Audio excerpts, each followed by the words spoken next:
सत्ता पक्ष के लोगों में बालू घाट को लेकर विवाद आम बात है, लेकिन इस बार मामला इसलिए खास हो गया क्योंकि प्रदेश के पूर्व राज्य मंत्री रतनलाल अहिरवार ने विपक्षियों के खिलाफ मुकदमा दर्ज करा दिया है। विपक्षी भी सत्ता से जुड़े होने व मुकदमा दर्ज होने के कारण सियासी गलियारों में इसकी चर्चा जोरों पर है।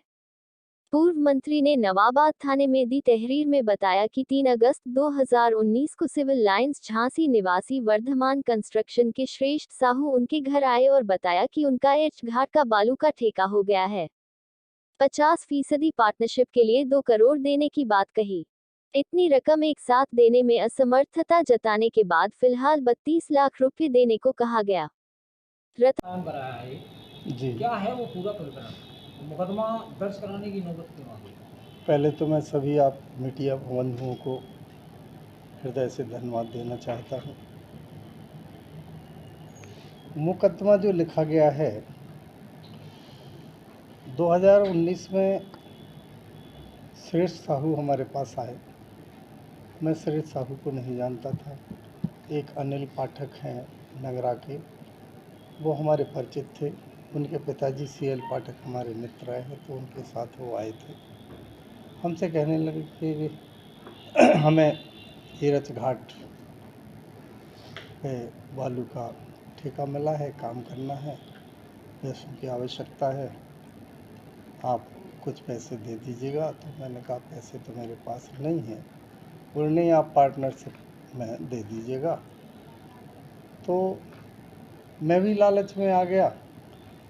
पहले तो मैंने उनसे ये कहा कि देखो भाई, जब मैं मंत्री रहा, विधायक रहा, तब भी मैंने बालू का व्यापार नहीं किया। तो बोले उस समय आप पे आरोप लगते कि विधायक होकर के बालू का व्यापार कर रहे हैं। अब तो आप कुछ भी नहीं हैं, तो आप व्यापार कर सकते हो। उसी लालच में मैंने इनको 36 लाख रुपए मेरी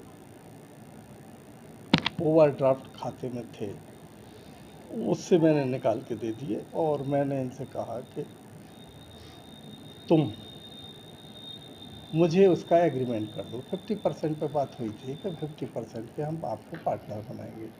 1,68,00,000 की चेकें इन्होंने हमसे इस बेहाम में ली थी कि ये चेकें हमारे पास सिक्योरिटी के तौर पे रहेंगी, जो सिक्योरिटी के तौर पे हम जमा करा लेंगे। गलती हमारी कहाँ है कि हमने इन जो हमने चेकें दी, तो इन्होंने कहा इसमें ना तो डेट भरें आप और ना ही किसी का नाम भरें। आप अमाउंट भर दीजिएगा, दस्तखत कर दीजिएगा, हमें चेकें दे दीजिएगा। हमने वो चेकें दे दी इनको। तो बिना डेट की कभी भी लगा दो, बिना नाम के। हमने इनसे पूछा, बोले देखो ये व्यापार हैं, और चूँकि बालू के व्यापार नंबर 2 के तो होते ही हैं, कभी किसी को पेमेंट किसी के नाम से लेना, कभी किसी के नाम से लेना, इसलिए आप बिना नाम की चेकें दे दो। मैंने बिना नाम की चेकें दे दी। बाद में चेकें देने के बाद जब इन्होंने पैसा ले लिया, तो मैं 1 साल इनसे लगा रहा कि भैया एग्रीमेंट कर दो, एग्रीमेंट कर दो, लेकिन इन्होंने एग्रीमेंट नहीं किया, अपने चुपचाप रह गया। मैंने कहा जब 32 लाख निकलेंगे तब कोशिश कर लेंगे, मांग लेंगे। बाद में इन्होंने 2 चेकें, वो जो 1,68 की चेकें दी थी, 2 चेकें 26 लाख की लगा दी। इनसे जब मैंने कहा साहू जी क्या किया तुमने, तो साहू कहने लगा अरे वो मुंशी ने लगा दी होगी और मैंने उसको मना भी किया था, कोई बात नहीं, उस पर कोई कार्रवाई नहीं होगी। वो चेकें रह गई। 1 साल बाद इन्होंने फिर 3 चेकें उसको संतोष साहू को दे दी, उसने लगा दी। उसने कोर्ट में भी मुकदमा कर दिया। तो मैंने कहा ये तो अब ज्यादती हो रही है। इस वजह से मुझे फिर FIR कराना पड़ी। अब चूंकि शासन प्रशासन ना, हमने इतनी ज़्यादा पैरवी की नहीं, ऐसा नहीं है कि शासन मदद ना करता, प्रशासन मदद ना करता, सब मदद करते, लेकिन जब ज़्यादा सर से ऊपर पानी चढ़ गया तब फिर ये मुझे FIR कराना पड़ी। और मुझे ये FIR, अब लोगों का कहना है कि इस पर कोई कार्रवाई नहीं होगी, नहीं होगी, वो एक अलग बात है। कार्रवाई हो चाहे ना हो, लेकिन कम से कम इन माफियाओं से आम पब्लिक तो सतर्क हो जाएगी कि जब ये एक 5 बार के विधायक को मंत्री को गुमराह कर सकते हैं, तो भैया इनकी गुमराही से बचो, कम से कम आम पब्लिक के लोग तो बच जाएंगे। क्या अभी तक कोई लिखा पढ़ी हुई आप दोनों के बीच में?